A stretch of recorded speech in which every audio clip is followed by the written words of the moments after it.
Karimnagar smart city నిధుల విషయంలో కేంద్ర హోంశాఖ సహాయ మంత్రి బండి సంజయ్ అండగా ఉన్నందువల్ల అభివృద్ధి కొనసాగాలని బీజేపీలో చేరుతున్నట్లు మేయర్ సునీల్ రావు స్పష్టం చేశారు.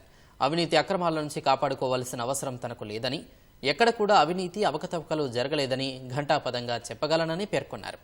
తనపై విమర్శలు చేయిస్తున్న వారు ఎక్కడెక్కడ అవినీతికి పాల్పడ్డారో నా దగ్గర చిట్టా మొత్తం ఉందని చెబుతున్న మేయర్ సునీల్ రావుతో ఈటీవీ ముఖాముఖి.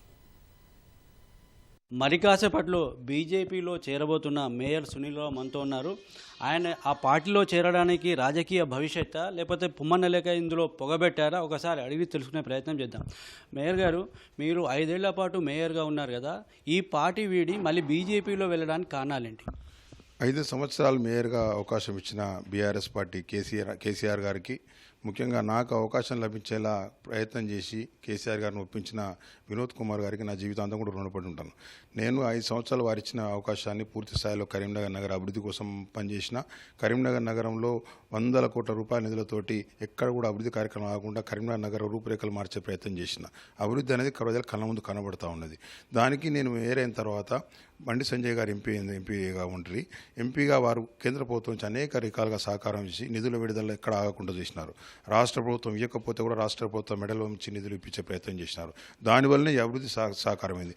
ఈ అభివృద్ధికి ప్రభుత్వం ఇచ్చింది బండి సంజయ్ గారు కాబట్టి మళ్ళీ భవిష్యత్తులో వారు మంత్రిగా ఉన్నారు. కరీంనగర్ నగరంలో అభివృద్ధి అనేది కొనసాగాలి కాబట్టి వారి నాయకత్వం అయితే అభివృద్ధి జరుగుతున్న ఆలోచనతో నేను బీజేపీలో చేనేత ఉన్నాను. ప్రధానంగా మిమ్మల్ని ఈ పార్టీ నుంచి పోయే విధంగా పొగబెట్టారు, మీ మీద విమర్శలు చేశారు, మీ మీద ప్రెస్ మీట్లు పెట్టారని చెప్పేసి కూడా ప్రచారం, అది ఎంతవరకు వాస్తవం? అది వాస్తవం కాదండి. ఈ రాజకీయాలను కూడా చిన్నగా ఉంటాయి కానీ అది పెద్ద సమస్య కాదు.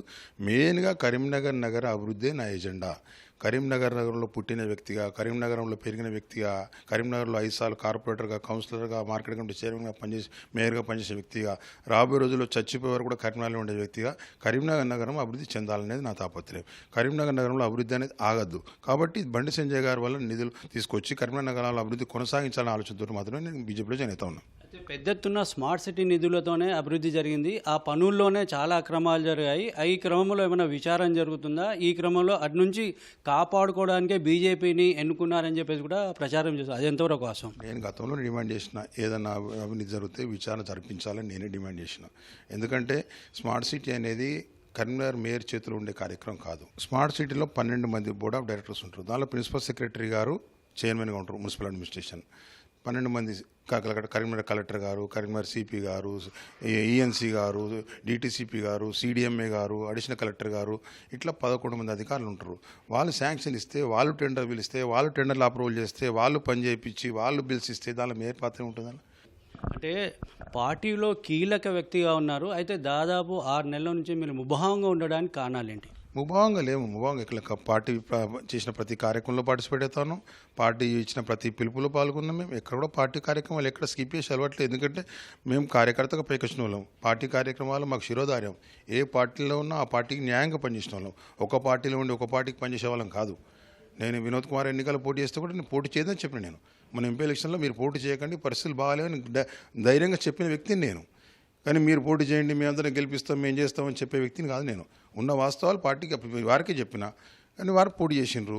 కొంతమంది బీఆర్ఎస్ అంటే గతంలో మీతో ఉన్నవాళ్ళే ఇప్పుడు మీ మీద విమర్శలు చేస్తున్నారు, అవినీతికి పాల్పడ్డారు. నిజంగా అవినీతి జరిగిందా?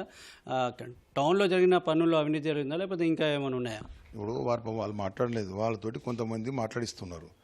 దానికి ముఖ్యంగా మా కరీంనగర్కి సంబంధించినటువంటి పెద్ద తలకి ఆయన ఉండేది. వాళ్ళకి ఇప్పుడు చిన్న స్కూల్ నడుపుతూ ఉంటాడు ఆయన. ఎవరైనా మాట్లాడంటే ఇంత 10 మంది పెట్టి సోషల్ మీడియాలో పెట్టిస్తూ ఉంటాడు. నేనేమంటే వాళ్ళ తప్పు లేదు. నేను ఆ పెద్ద తలకాయ చెప్తా ఉన్నా. ఈ 10 సంవత్సరాల బీఆర్ఎస్ పాలనలో ఎక్కడెక్కడ ఏం జరిగిందో నాకు కూడా తెలుసు. కానీ అన్నింటిలో మాట్లాడి కలిగించుకునే వ్యక్తిని కాదు. నాకు సంబంధం లేని విషయాలని పట్టించుకోను. కానీ విషయాలు నాకైతే అన్నీ తెలుసు. నేను మాట్లాడమంటే మొదలు పెడితే మీరు తలకాయ పెట్టుకోవడానికి కరీంనగర్లో స్థలం కూడా ఉండదు. ఇప్పటికైనా వాళ్ళ వ్యవహారంగా ఇట్లే కొనసాగిస్తే నేను మాట్లాడతాను. ఇప్పుడు మేయర్గా ఉన్నారు, భవిష్యత్తులో అంటే ఎమ్మెల్యే కావాలన్న కోరిక ఉందా? ఇందులో అవకాశం లేకుండా అందులో వెళ్తున్నారని కూడా ప్రచారం జరుగుతుంది. అట్లనే కాదు, ఎవరికైనా రాజకీయాలు ఆశలు ఉంటాయి. కానీ నేను బీజేపీలో కార్యకర్తగా చేరుతున్నా. బీజేపీ పార్టీ ఏ అవకాశం ఇస్తే ఆ అవకాశం తీసుకుంటా, లేదంటే కార్యకర్తగా పనిచేస్తా. నాకు 2009లోనే ఎమ్మెల్యే అవకాశం వచ్చింది కాంగ్రెస్ పార్టీ ఉన్నప్పుడే. అప్పుడున్న పరిస్థితుల వల్ల నా దగ్గర డబ్బు లేకపోవడం వల్ల నాకు అవకాశం ఇవ్వలేదు. డబ్బు ఉన్న వ్యక్తులు అప్పుడు డబ్బు ఖర్చు పెట్టి టికెట్ తెచ్చుకున్నారు. లేకపోతే 2009లో నేను ఎమ్మెల్యే పోటీ చేసి నా పేరు పైదాకా పోయింది. ఇక చెప్తున్నా, అది ఆలోచితులుగా కార్యకర్తగా పనిచేస్తా, పార్టీ అవకాశం ఇస్తే అవకాశం స్వీకరిస్తా.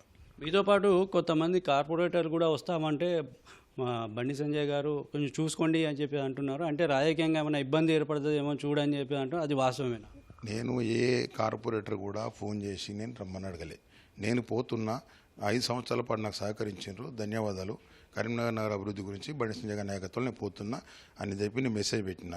నాకు ఎవరైనా వస్తే ఆ టైంకి ఎవరైనా వస్తే రావచ్చు, నేను ఎవరిని రమ్మనిలే. అదే గతంలో కాంగ్రెస్లో ఉన్నారు కదా, అంటే బీజేపీలో చేరడానికి ఏమైనా మూలాలు ఉన్నాయా? నేను ఏబీపీలో పనిచేసిన, ఫస్ట్ స్టార్టింగ్ ఏబీపీ, ఒక ఇంటర్మీడియట్ స్థాయిలో ఏబీపీలో పనిచేసిన. దాని తర్వాత కాంగ్రెస్లో పోయినా. కానీ ఇప్పుడు మళ్ళీ ఆ మూలాలనే కాబట్టి నేను మళ్ళీ బీజేపీలో పోవడం జరుగుతుంది. అయితే కేవలం అభివృద్ధిని దృష్టిలో పెట్టుకునే తప్ప నాకు వేరే ఎజెండా ఏం లేదని చెప్పేసి మేయర్ సునీల్ రావు అంటున్నారు. కెమెరా తిరుపతితో అలీముద్దీన్, ఈటీవీ న్యూస్, కరీంనగర్.